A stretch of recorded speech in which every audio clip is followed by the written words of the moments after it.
Hey chaps, welcome back to new video. आप में से बहुत सारे बच्चे मुझे ये कमेंट करके बोल रहे थे कि भैया एक छोटी सी वीडियो बना के ये बता दो कि क्या हमें उम्मीद बैच फॉलो करना चाहिए या नहीं करना चाहिए। हर साल उम्मीद बैच लॉन्च होता है, हर साल मिलियंस ऑफ स्टूडेंट्स उसको फॉलो करते हैं। बट एक चीज़ जो सबको पता है, सबको क्लियर भी है कि उसमें से मेजॉरिटी ऑफ स्टूडेंट का सिलेक्शन नहीं होता है। बट कुछ ऐसे बच्चे होते हैं जो कि उम्मीद बैच फॉलो करके सिलेक्ट हो जाते हैं और अपने मेडिकल कॉलेज में चले जाते हैं, गवर्नमेंट से उनको मिल जाती है। तो ये बच्चे जो सिलेक्ट हो रहे हैं, ऐसा क्या कर रहे हैं उम्मीद बैच को फॉलो करते समय जो ये बच्चे मिस कर दे रहे हैं और इसके कारण वो सिलेक्ट नहीं हो पा रहे। ये जानना बहुत इंपॉर्टेंट है, समझना बहुत इंपॉर्टेंट है। और उसके अलावा बहुत सारे ऐसे पॉइंट्स कि क्या भैया हमें फॉलो करना चाहिए या नहीं करना चाहिए, भैया मेरा ये कंप्लीट है, इस कैटेगरी में मैं फॉलो करता हूँ, क्या मुझे करना चाहिए, या फिर जो दूसरा बच्चा है जिसका कुछ अलग सिनेरियो है उसे करना चाहिए नहीं करना चाहिए। सबके लिए अलग अलग आंसर होगा, उसके बारे में बात करेंगे। दूसरा कि क्या भैया उम्मीद बैच सफिशिएंट है, क्योंकि अभी हाल फिलहाल में कंट्रोवर्सी हुई थी कि उम्मीद बैच सफिशिएंट नहीं है, उसमें सब कुछ नहीं कराया जा रहा है, उस पर बात करेंगे। और तीसरी चीज़, किसे ये फॉलो करना चाहिए और किसे ये फॉलो नहीं करना चाहिए, और अगर करना चाहिए तो करेक्ट वे क्या है उम्मीद बैच फॉलो करने का, ताकि हम लोग गवर्नमेंट मेडिकल कॉलेज में जा पाए। तो एक एक करके सारे डाउट्स क्लियर करते हैं। सबसे पहला डाउट कि क्या उम्मीद बैच सफिशिएंट है, तो देखो इसका सिंपल आंसर बिना ज़्यादा घुमाए बहुत बड़ा यस है कि हाँ एकदम उम्मीद बैच सफिशिएंट है, तभी वो हर साल लॉन्च हो रहा है, हर साल बच्चे उसको फॉलो कर रहे हैं बिना किसी कंप्लेंट्स के। ठीक है, बट इसका मतलब ये नहीं कि सफिशिएंट है सब लोग फॉलो करने लग जाए, उसका आंसर अलग है। अभी हम लोग बात करें क्या उम्मीद बैच सफिशिएंट है, क्या उसको अगर कोई बच्चा सही से फॉलो कर लेता है तो क्या उसे वो सारा कंटेंट मिल जाएगा जिससे वो सिलेक्ट हो सकता है, तो आंसर यस है। इसके बहुत सारे रीजन है। एक तो पहली बात, जो टीचर्स उसमें आपको पढ़ा रहे हैं वो कोई छोटे मोटे टीचर्स नहीं है कि कोई भी ऐसे उठा के आके आपको दे दे कि लो भैया उम्मीद बैच में पढ़ाओ। जो टीचर्स आपको पढ़ा रहे हैं, स्पेसिफिकली अगर मैं बायो की बात करूँ, अभी विपिन सर पढ़ा रहे हैं, सब जानते हैं उनको अब।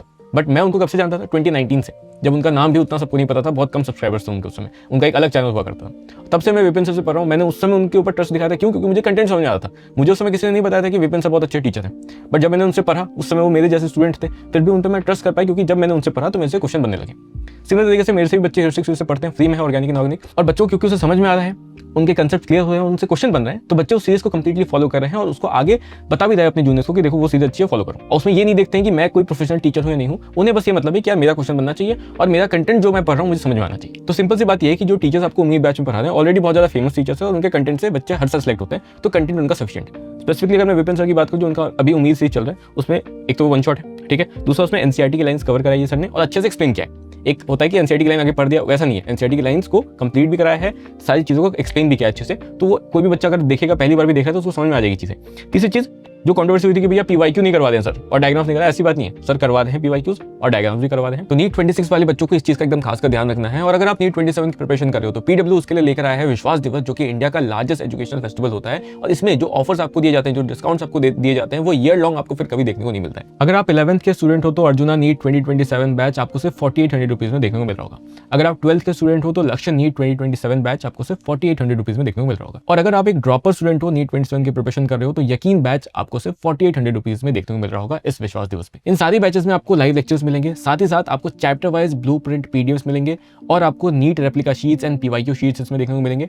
ऑल्सो आपको ऑडियो समरी भी मिलेगा चैप्टर वाइज। अच्छी बात यह है कि अगर आप ये बैच अभी ज्वाइन करते हो तो आगे आने वाले जितने भी वर्जन होंगे, यकीन के या फिर अर्जुना के या फिर लक्ष्य के, वो आपको उसका एक्सेस आपको दे दिया जाएगा। इसके साथ ही पीडब्ल्यू टॉक्स का 6 मंथ का सब्सक्रिप्शन भी आपको इसके साथ मिलने वाला है। नीट 27 को टारगेट करने वाले बच्चे अगर अभी इन बैचेस को ज्वाइन करते तो उन्हें एक अर्ली मूवर एडवांटेज मिलता है और वो बाकी बच्चों से आगे रहेंगे। और ये ऑफर सिर्फ 10 मार्च तक वैलिड है, तो जिनको भी लेना है वो जल्दी ले लें। इन सारी बैचेस का लिंक मैंने डिस्क्रिप्शन में डाल दिया है। एक्स्ट्रा डिस्काउंट के लिए आप मेरा कूपन कोड AV150 यूज कर सकते हैं। चलो वीडियो में आगे चलते हैं। दूसरी बात, अगर मान लो एक दो डायग्राम को छूट भी जाता है तो आप एक्सपेक्ट क्या कर रहे हो? आप वन शॉट देख रहे हो, आप कोई डिटेल लेक्चर नहीं देख रहे हो। आपके टाइम कितना है ये भी देखो, 2 महीने का समय आपके पास है। कोई अगर हर चीज करा ही देगा तो वो डिटेल लेक्चर में नहीं करा देता, तब आपने क्यों नहीं पढ़ाई करी? आप अपने आप से तो क्वेश्चन कर सकते हो सेम चीज।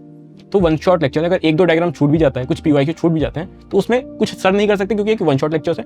और अगर किसी ने 99% भी कंप्लीट करा दिया वन शॉट में, तो ऑलरेडी वो सक्सेसफुल वन शॉट था। तो ये बात हो गई कि उम्मीद सीरीज सफिशिएंट है या नहीं है। एकदम सफिशिएंट है। आप अगर आपको फॉलो करना है, अगर आप उस कैटेगरी में जिसको फॉलो करना चाहिए, तो आप फॉलो कर सकते हैं। तो भैया अगर उम्मीद सीरीज सफिशिएंट है तो क्या सबको उसको फॉलो कर लेना चाहिए? नहीं, ऐसा नहीं है। ये डिपेंड करेगा कि आप किस कैटेगरी में फॉलो करें।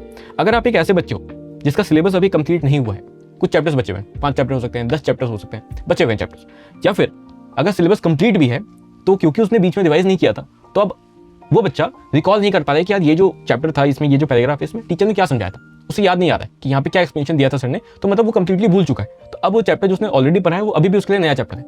अगर आप इन दोनों टाइप में से कोई भी एक टाइप के बच्चे हो कि सिलेबस कंप्लीट नहीं है या फिर चीजें याद नहीं आ रही, तो आप उम्मीद सीरीज को फॉलो कर सकते हो। बट अगर आप एक ऐसे बच्चे जिसने कंप्लीटली डिटेल लेक्चर देखे थे या फिर वन शॉट देखे थे और उसे उस चैप्टर को ऑलरेडी समझ लिया था, ठीक है, और अब जब वो उस चैप्टर को वापस खोल रहा है, अपने नोट्स को खोल रहा है, एनसीईआरटी को खोल रहा है और उस पैराग्राफ को पढ़ रहा है, तो उसे वो सारी चीजें याद आ रही है कि हाँ टीचर ने ये बताया था इस पैराग्राफ में, इस लाइन का ये मतलब है, इस वर्ड का ये मतलब है, यहाँ पे ये कंसेप्ट समझा था, सब उसे रिकॉल हो पा रहा है। तो फिर उस बच्चे को उस चैप्टर के लिए उम्मीद सीरीज नहीं देखनी, एज सिंपल एज दैट। ठीक है, ये इतना सही कंसेप्ट है कि किसे वन शॉट फॉलो करना चाहिए, किसे उम्मीद फॉलो करना चाहिए और किसे नहीं करना चाहिए।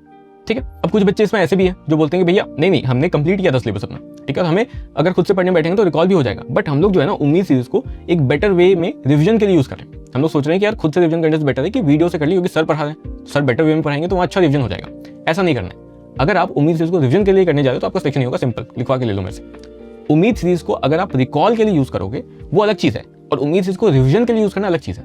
रिकॉल का मतलब यह है कि आपने कोई चीज पढ़ी थी पहले, अब आप उसको भूल चुके हो, तो आपको याद करना है यार क्या था, तो आपने एक वन शॉट देखा, फटाफट आपने रिकॉल कर लिया, अच्छा हाँ ये समझा था सर ने, आपको याद आ गई चीज। रिवीजन का मतलब यह है कि एक बार तो रिवीजन करते नहीं लोग, तो आप उस चैप्टर को जो आप भूल चुके हो, आपने एक बार देखा उम्मीद से, आपको रिकॉल हो गया, अगली बार आपको रिवाइज करना है तो आप खुद नहीं बैठ रहे हो, आप फिर से उम्मीद ही खोल रहे हो रिवीजन के लिए, या फिर से कोई दूसरी वीडियो खोल रहे हो रिवीजन के लिए। अगर आप ये कर रहे हो और सोच रहे हो कि मैं सिर्फ वीडियोस के थ्रू रिवीजन करूंगा, खुद से अपना एफर्ट नहीं डालूंगा, खुद से बैठ के एक्टिव रिकॉल नहीं करूंगा, ये कोशिश नहीं करूंगा कि यार यहाँ से एग्जाम में क्या क्वेश्चन बना सकता है, तो फिर आपको वो चीजें लंबे समय तक याद नहीं रहेगी, परमानेंट मेमोरी में नहीं जाएगा, आप रिटेन नहीं कर पाओगे। जब आप जैसे एग्जाम में जाओगे नीट के दिन, जिस दिन प्रेशर सिचुएशन रहता है, जैसे हल्का सा प्रेशर आएगा आप चीजें भूल जाओगे, आपको याद नहीं आएगा कि सर ने वीडियो में क्या कराया था। इससे जो मैंने चीज लिखी है, जो छोटी सी चीज लिखी है कि उम्मीद को आप रिकॉल के लिए यूज कर सकते हो, रिवीजन के लिए नहीं, ये बहुत इंपॉर्टेंट चीज है, बहुत बेसिक सी चीज है, बट इसको समझने में काफी टाइम लग जाता है। आप एक बार देख लो, आपको चीजें याद नहीं है, उम्मीद फॉलो कर लो, कोई दिक्कत नहीं है, आपको सब याद आ जाएगा, बहुत बढ़िया कंटेंट है, सफिशिएंट कंटेंट है। बट उसी चीज को यूज करोगे बार बार रिवीजन के लिए तो सही चीज नहीं हो।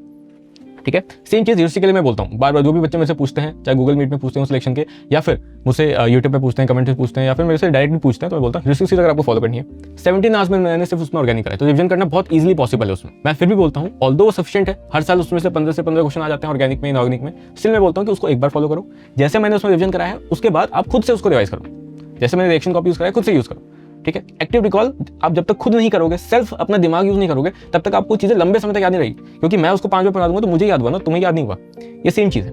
ठीक है, तो ये तो मैंने बात कर दी कि किसको यूज करना चाहिए उम्मीद और किसको नहीं करना चाहिए। अब बात कर लेते हैं कि सही तरीका क्या है यूज करने का। ठीक है, अगर आप उस कैटेगरी में फॉलो करो जिसको उम्मीद फॉलो करना है, चाहे सारे चैप्टर्स के लिए नहीं भी करना है, कुछ चैप्टर्स के लिए करना है, तो क्या करना चाहिए, उसको कैसे फॉलो करना चाहिए। सबसे पहला पॉइंट, 2 पॉइंट जो आपको ध्यान रखना है वो ये है कि आपको उम्मीद सीरीज लाइव नहीं देखनी, क्योंकि उसमें बहुत सारी बीच में बातें होती हैं, बीच में ब्रेक्स मिलता है, वो सारा टाइम आपका वेस्ट होगा, आपका कभी ध्यान कमेंट्स में जाएगा। ठीक है, चाहे आप खुद से नहीं भी सेटिंग लगा पा रहे हो लंबे समय तक के लिए, फिर भी आपको कोशिश ये करनी कि मैं खुद से बैठ पाऊँ। ये नहीं करना कि यार मैं नहीं बैठ पा रहा हूँ खुद से, तो मैं हल्का टाइम वेस्ट कर लूंगा अपना लाइव में बैठ के, क्योंकि अभी आपके पास टाइम नहीं है। 2 महीने का समय बहुत कम समय होता है। अगर आपने सही से पढ़ाई नहीं करी, आपको क्वेश्चन प्रैक्टिस भी करना है, रिवीजन भी करना है, तो टाइम बहुत कम है। ठीक है, इसीलिए आपको इस बात का ध्यान देना है। और अगर आप उम्मीद फॉलो करने भी जा रहे हो तो रिकॉर्डेड देखो, एक दिन पीछे चलो, कल का उम्मीद आज देखो। दूसरी चीज, आपको कंप्लीट उम्मीद एक दिन में नहीं देखनी। अगर सर 12 घंटे का उम्मीद ले रहे हैं लाइव, तो सर ने लिया है, आप उसको 3 दिन में कंप्लीट करो, कोई दिक्कत की बात नहीं। मेन चीज है, अगर आपको पूरा का पूरा उम्मीद भी देखना है तो आपको अपने अकॉर्डिंग देखना है। ठीक है, मतलब सिंपल सी बात है कि आपको अपने टारगेट सेट करने हैं और फिर उसके अकॉर्डिंग उम्मीद को उसमें डालना है कि मैं कब कब उम्मीद देखूंगा। आपको ये नहीं करना है कि मैं उम्मीद देख रहा हूँ उसके अकॉर्डिंग अपने टारगेट्स बना रहा हूँ कि उम्मीद सर ने आज ये लेक्चर डाल दिया, मैं भी सर के साथ देख रहा हूँ, भले मुझे चैप्टर आता है। ये नहीं करना है। आपको देखना है कि मेरे क्या चैप्टर्स बचे हुए हैं, मुझे कौन से चैप्टर्स कंप्लीट करने हैं उम्मीद से, और जब वो लेक्चर आएगा उसके अकॉर्डिंग उसको शेड्यूल कर लोगे। अच्छा इतने दिन नहीं आ रहा लेक्चर, तो मैं अपना देख लेता हूँ, उस दिन आएगा, उस दिन मैं उम्मीद देख लूंगा। ये आपको शेड्यूल करना है, मतलब आपके अकॉर्डिंग उम्मीद चलना चाहिए, ना कि आप उम्मीद के अकॉर्डिंग चल रहे हो। ठीक है, तो ये 2 चीज आपको ध्यान रखनी है, लाइव नहीं देखना है, रिकॉर्डेड देखना है। और दूसरा, आपको 12 घंटे का जो लेक्चर है एक साथ नहीं लेना है। आपको अगर सारा चैप्टर पढ़ना है जो उम्मीद में पढ़ाया गया, तो आप उसको 3-3 घंटे में स्प्लिट कर दो, 4-4 घंटे में स्प्लिट कर दो, अपने अकॉर्डिंग जितना आप टाइम दे सकते हो एक दिन में लेक्चर के लिए। और मैक्स एक सब्जेक्ट को आपको 4 घंटे का समय देना है। 13 घंटे की आप मैक्स स्टडी कर सकते हो। 14 आवर्स की मैक्स स्टडी एफिशिएंटली जो कर सकते हैं, उससे ऊपर जो भी आप बैठो फालतू का बैठो। ठीक है, तो 14 आवर्स की एफिशिएंट स्टडी की जा सकती है, जिसके लिए आपको 17 आवर्स बैठना होगा। ठीक है, इस पॉइंट ऑफ टाइम अगर आपका बहुत कुछ बचा हुआ है तो। और इसमें आपको तीनों सब्जेक्ट मेंटेन करके चलना है। ये नहीं कर सकते कि 12 घंटे आपने सिर्फ बायो देख लिया, अगले दिन आप फिर केमिस्ट्री देखोगे, ऐसे आपका तीनों सब्जेक्ट मैनेज नहीं हो पाएगा। एक चीज जो आपको ध्यान रखनी है वो ये है कि उम्मीद as a content wise sufficient है, मतलब कि आपको समझा देगा वो अच्छे से, जो भी चीज आपको समझ में आनी चाहिए, कंसेप्ट पता होना चाहिए, सब आपको पता चल जाएगा उससे। बट उसके बाद क्वेश्चन प्रैक्टिस खुद आपको करना होगा और सेल्फ रिवीजन करना होगा। अगर आप ये दोनों चीज नहीं कर रहे हो खुद से, तो फिर उम्मीद कंप्लीट देख लोगे, बार बार भी देख लोगे, तो भी सिलेक्शन नहीं होगा। तो इन चीजों का आपको ध्यान देना है। फॉर एग्जाम्पल, अगर मैं आपको बताता हूँ, जैसे आपने डिसाइड किया, ठीक है, उम्मीद ने डिसाइड किया, आपने डिसाइड किया कि मेरा रिप्रोडक्शन इन फ्लावरिंग प्लांट और बायोलॉजिकल क्लासिफिकेशन वाला चैप्टर बचा हुआ है। ठीक है, मुझे उसको कंप्लीट करना है, मैंने अच्छे से नहीं पढ़ा, मुझे रिकॉल नहीं हो रहा है। तो आपने डिसाइड किया अच्छा कल उम्मीद आने वाला है, तो मैं परसों उसका लेक्चर जो है ना उम्मीद से देख लूंगा। तो आपने पहला जो डे था जिस दिन पहली बार आप वो चैप्टर रिवाइज करना चाहते थे, उस दिन आपने उम्मीद के लेक्चर देख लिए। उसके बाद अगले दिन से आप फिर उम्मीद नहीं खोलोगे। अगले दिन में जो मैंने ये रिवीजन डाला है, जो हमारा बायोलॉजिकल रिवीजन प्लानर है, सिलेक्शन ऐप पे आपको मिल जाएगी चीज, फ्री में अनलॉक सेक्शन में जाओगे, एक्सेस मिल जाएगा आपको। वहाँ पे सेकंड डे में भी सेम चैप्टर रिवाइज करने के लिए दिया मैंने। बट एक बार आपने चलो देख लिया पहली बार, क्योंकि आपको रिकॉल नहीं हो रहा था, पहले दिन आपने रिवाइज कर लिया उम्मीद से। सेकंड डे आप या तो क्वेश्चन प्रैक्टिस करोगे उसका, अगर आपने नहीं किया, या फिर आप खुद से एनसीईआरटी रीड करोगे, क्योंकि आपने ऑलरेडी उम्मीद से वो कंसेप्ट क्लियर कर लिया। उसके बाद डे 5 आता है। अब आपने यहाँ पे क्वेश्चन प्रैक्टिस कर लिया होगा, डे 5 को फिर से सेम चैप्टर है, तो आपने यहाँ पे उम्मीद नहीं खोला, आपने खुद एनसीईआरटी खोली, जो सर ने वहाँ पे समझाया था वो सब चीज़ खुद से रिकॉल करने की कोशिश करी। अगर आपको उम्मीद फॉलो करना है, ये बेस्ट तरीका है फॉलो करने का। इससे आप एक अच्छे स्टेज में भी होगे, जो चैप्टर्स आप कंप्लीट करते जा रहे होगे वो आप क्योंकि रिवाइज कर रहे हो तो आप भूलोगे नहीं। तो ऐसा नहीं होगी आपने पढ़ तो सब कुछ लिया है 2 महीने लगा के, बट नीट के दिन आपको कुछ याद ही नहीं है। इसलिए अगर आपको उम्मीद फॉलो भी करना है तो बायोलॉजी का रिवीजन प्लानर हमने दे दिया है, इसके अकॉर्डिंग फॉलो करोगे तो बहुत बेटर, ठीक है। बट सारे चैप्टर्स ऐसे नहीं आए हैं, तो मैं तो यही रिकमेंड करूँगा कि आप पुरानी उम्मीद को इसके अकॉर्डिंग सिंक कर लो। अगर आपकी बहुत चीज़ें बची हुई हैं तो ज़्यादा बेटर होगा, और उम्मीद खत्म ही होने वाला होगा 26 वाला भी, तो उसको भी आप फॉलो कर पाओगे अपने अकॉर्डिंग इसके साथ, ठीक है। तो ये प्लानर आपको मिल जाएगा सिलेक्शन ऐप पे, वहाँ से ज्वाइन कर सकते हो। अगर आप इसको फॉलो करते हो अच्छे से तो 10 रिविजन आपके कंप्लीट हो जाएंगे, अगर आप आज से भी 1 मार्च से भी प्रिपरेशन अपना स्टार्ट करते हो, ठीक है। तो होप कि आपको वीडियो पसंद होगी। वीडियो पसंद है तो लाइक करो, शेयर करो अपने दोस्तों के साथ, और ऐसी और वीडियो के लिए कमेंट करो, मैं बना दूंगा। चलो बाय, मिलते हैं नेक्स्ट वीडियो के साथ, तब तक टेक केयर।